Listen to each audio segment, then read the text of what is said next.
రాబోయే శ్రావణ మాసంలో వరలక్ష్మి వ్రతాన్ని అందరూ చేసుకుంటారు. ఎందుకు చేసుకుంటారు? ఏంటి? అనే విషయాలు మనం తెలుసుకునే ప్రయత్నం చేద్దాం. శ్రావణ మాసం. శ్రవణ నక్షత్రం పౌర్ణమితో ఉన్నటువంటి మాసానికి శ్రావణ మాసం అని పేరు. శ్రవణ నక్షత్రం అంటే మహావిష్ణువు ఆవిర్భవించినటువంటి నక్షత్రం. శ్రీ మహావిష్ణువు, వెంకటేశ్వర స్వామి ఇలా ఆవిర్భవించినటువంటి నక్షత్రానికి శ్రవణ నక్షత్రంలోనే వాళ్ళు రావడం జరిగింది. సో స్వామి యొక్క నక్షత్రం శ్రవణం. ఈ నక్షత్రం పౌర్ణమితో ఉన్నటువంటి అంటే మహావిష్ణువు యొక్క శక్తి ప్రబలంగా ఉన్నటువంటి మాసం అన్నమాట. మహావిష్ణువు యొక్క శక్తి ఏంటి? మహాలక్ష్మి. స్వామి ఆషాఢ శుద్ధ ఏకాదశిలో యోగ నిద్రలోకి వెళ్తారు. యోగ నిద్రలోకి వెళ్ళినప్పుడు ఆయన నుంచి బయటికి ఈ యోగ శక్తి బయటకు వస్తుంది. ఆయన యోగ నిద్రలో ఉంటారు. ఆయన శక్తులు అవి బయటికి పనిచేస్తూ ఉంటాయి. సో దానికి సంకేతంగానే మనకి ఈ పండుగలన్నీ వస్తూ ఉంటాయి. ఇప్పుడు ఆషాఢ శుద్ధ ఏకాదశి నుంచి కార్తీక శుద్ధ ఏకాదశి ఈ 4 మాసాలని చాతుర్మాస్యం అంటారు. ఈ 4 మాసాల్లో కూడా ఈ ఎనర్జీస్ బయటకు వస్తూ ఉంటాయి. మొట్టమొదటిగా శ్రవణ మాసంలో మహాలక్ష్మి, తర్వాత భాద్రపదంలో ఈ అమ్మవారి శరీరం నుంచి వచ్చేటువంటి ఈ గణేష్ నవరాత్రులు వస్తాయి. ఆ తర్వాత ఆశ్వీజంలో అమ్మవారి శక్తులన్నీ కూడా ఈ పూజలు అందుకుంటూ ఉంటాయి. ఇదే సమయంలో ఈ బోనాలు పండుగలు ఇవి మామూలుగా ముత్యాలమ్మలు ఇవన్నీ చేస్తూ ఉంటారు. సో ఈ శక్తులన్నీ కూడా మనం ఈ సమయం అంతా కూడా ఏంటంటే వర్షాలతోటి, తర్వాత గజిబిజి వాతావరణం, సూర్యరశ్మి ఉండదు, సూర్యకాంతి ఉండదు, కొంత ఎనర్జీ శరీరంలో తగ్గుతూ ఉంటుంది. ఆ సమయంలో ఏంటంటే అప్పుడు మనం యాక్టివేట్ చేసుకోవడం కోసం ఈ వ్రతాలు, ఈ పూజలన్నిటి కూడా మనకి ఈ సాంప్రదాయంలో పెట్టడం జరిగింది. అప్పుడు పసుపు రాసుకోవటం, ఇంటికి పసుపు పూయటం, ఇళ్ళంతా శుభ్రం పెట్టుకోవటం, ఇవంటే ఏంటంటే పూజల రూపంలో చెప్తే బాగా చేస్తారన్న ఉద్దేశంతో వీటిని సాంప్రదాయంలో చూపించడం జరిగింది. అంటే ఒకటి ఇందులో సైన్స్ ఉంది, దాంతోపాటు ఆధ్యాత్మికత కూడా ఉంది. ఈ 4 నెలలు ఏంటి? ఇల్లు శుభ్రంగా ఉంచుకోవటం, అంటే చుట్టూ బ్యాక్టీరియా రాకుండా పసుపు రాసుకోవటం, గడపలకి పసుపు రాయటం, ఇంటి ముందు కళ్ళాపి చల్లటం, ఈ కార్యక్రమాలన్నీ ఇవన్నీ తర్వాత బియ్యపిండితో ముగ్గులేయటం, ఇవన్నీ కూడా ఏంటంటే కాలానుగుణంగా మనకు వచ్చేటువంటి ఇబ్బందుల్ని, తర్వాత వాటిని అధిగమించడం కోసం సంప్రదాయంలో ఏర్పడినటువంటి ఇవన్నీ అన్నమాట. సో ఒక పక్క సైన్స్ ఉంది, దాంతోపాటు ఈ ఆధ్యాత్మికత కూడా ఉంది. రెండింటిని మనం గ్రహించుకొని మనం సమన్వయం చేసుకుంటూ వెళ్ళాలి. శ్రావణ మాసానికి వస్తే ఇక్కడ మహాలక్ష్మికి ప్రధానమైనటువంటి ఇదిగా లక్ష్మీ పూజలు చేసుకుంటూ ఉంటారు. అంటే ఆ ఎనర్జీని మనం లోపల ఉన్నటువంటి మనలో ఉన్నటువంటి శక్తుల్ని మనం ఫిజికల్గా మనం ఎక్కడంటే జలుబు, జ్వరాలు, వీటితో చిన్నపిల్లలకి జ్వరాలు వస్తూ ఉంటాయి. మనకి జ్వరాలకి వాతావరణ మార్పుల వల్ల పోతూ ఉంటాయి.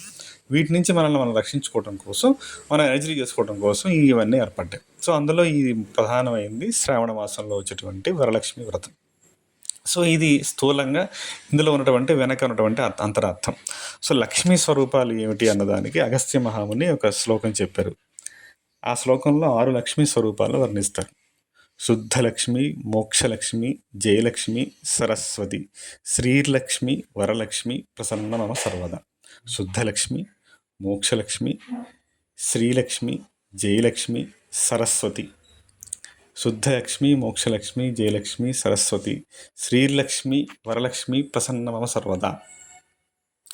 సో శుద్ధలక్ష్మి అంటే స్వామి దగ్గర ఉన్నటువంటి ఈ లోపల స్వామి ఈ హృదయంలో ఉన్నటువంటి శుద్ధ స్వరూపం. మోక్షలక్ష్మి స్వామితో ఉన్నటువంటి లక్ష్మి. శ్రీలక్ష్మి మొత్తం శుభకరంగా ఉన్నటువంటి ఆయన స్వామికి యొక్క ఎనర్జీయే ఈ విష్ణువే మహాలక్ష్మి విష్ణు, అంతే, ఇంకేం లేదు. ఆ ఎనర్జీ ఒక స్త్రీ రూపం తీసుకుంటే మహాలక్ష్మిలా ఉంటుంది. శుద్ధలక్ష్మి, ఇది రహస్యం. శుద్ధలక్ష్మి, మోక్షలక్ష్మి, జయలక్ష్మి, సరస్వతి. సరస్వతి అంటే జ్ఞానస్వరూపిణి కూడా ఈ లక్ష్మీ స్వరూపమే. శ్రీలక్ష్మి, వరలక్ష్మి, అడిగినవన్నీ ఇవ్వగలిగేది ఆ వరలక్ష్మి. ఆ ప్రసన్న మమ సర్వదా, నా పట్ల ఎప్పుడూ కూడా ప్రసన్నరాలవై ఉండు, ఆ ఎనర్జీని మనం కోరుతూ ఉంటాం.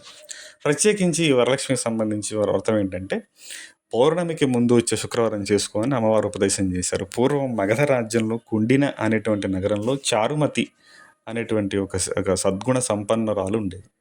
ఆ పతివ్రత ధర్మాలు పాటించేది, అత్తమామల్ని, భర్తని, పిల్లల్ని సరిగా చూసుకునేది, ఇల్లు శుభ్రంగా ఉంచుకునేది, చక్కగా క్రమశిక్షణగా ఉండేటటువంటి ఆవిడ అనమాట. ఆవిడ అలా ఉన్నప్పుడు ఆమె యొక్క ప్యూరిటీకి, ఆవిడ యొక్క ఒక మంచి లక్షణాలకి ప్రసన్నురాలైన మహాలక్ష్మి ఆవిడకి స్వప్నంలో కనిపించి, శ్రావణ మాసానికి ముందు వచ్చేటువంటి శుక్రవారం రోజు నన్ను పూజ చెయ్యి సాయం సమయంలో, ఉదయం ఏ సమయమైనా సరే పూజ చెయ్యి. సాయం సమయం ఇంకా శ్రేష్టం. ఉదయం పూట అయినా పర్వాలేదు. ఎప్పుడు చేసినా ఇబ్బందేం లేదు. ఈవినింగ్ టైం అయితే ఇంకా శుభప్రదం మహాలక్ష్మికి. అప్పుడు నాకు పూజ చేసి, అప్పుడు నువ్వు నువ్వు అనుకున్నవన్నీ నెరవేరుతాయి అని చెప్పేసి అమ్మవారు ఆమెకి స్వప్న సాక్షాత్కారం ఇచ్చి, ఇది చేసుకో అని చెప్పారన్నమాట. ఆమె ఒక్కదానికే కాదు, అందరికీ. ఇది ఆడవాళ్ళకే కాదు, అందరికీ వర్తించేటువంటి మాట అనమాట. సో, అది ఆ డేట్ కోసం వాళ్ళంతా ఆమె ఒక్కతే అప్పుడేం చేసింది, తనకి కనిపించింది ఆమె ఒక్కతే చేయలేదు. అందరిని పిలిచి చేసి ఆ పూజ చేసుకున్నా. అది ఆ చారుమతి అంటే మంచి మతి, మంచి బుద్ధి ఉన్నటువంటి లక్షణాలు. నా పేరు కూడా అదే అనమాట. ఈ పురాణ కథల్లో ఉన్నటువంటి అంతరార్థం ఏంటంటే, అందులో ఉన్నటువంటి మంచి లక్షణాలను మనం తీసుకొని, మన జీవన విధానానికి ఆపాదన చేసుకొని, మనలో కూడా మంచి మార్పులు చేసుకొని, మనం ఆదర్శంగా ఉండి, మిగతా వాళ్ళలో కూడా మార్పు చేసుకొని, ఒక పాజిటివ్ ఎనర్జీని పెంచుకునేటువంటి ఈ వ్యవహారాలు మాత్రమే మన ఈ సాంప్రదాయంలో చెప్పబడ్డాయి. సో, ఆ రోజు ఆ పూజ చేసుకుంటది. భర్తకి చెప్తది. భర్త సహకరిస్తారు. అత్తమామ వాళ్ళందరూ సహకరిస్తారు. వాళ్ళు చక్కగా ఇల్లంతా శుభ్రం చేసుకుంటారు. చక్కగా పూజ చేసుకుంటారు. వాళ్ళు 9 దారాలతో 9 ముడులు వేసినటువంటి ఒక తోరణం ఉంటది. ఆ తోరణం ఆ వ్రత కథల్లో కూడా ఉంటది. మనం దానికి పూజ చేసుకొని అది తోరణం కట్టుకోవాలి. ఇలా చేసి వాళ్ళు ఒక ప్రదక్షిణం చేస్తారు. ఒక ప్రదక్షిణం చేయగానే వాళ్ళన్నీ కూడా గజ్జెలు, అందెలు వచ్చాయట. రెండో ప్రదక్షిణం చేయగానే నవరత్న హస్తాభరణాలు వచ్చాయట. మూడో ప్రదక్షిణ చేయగానే ఇల్లంతా బంగారంగా, సంపదగా మారిపోయింది.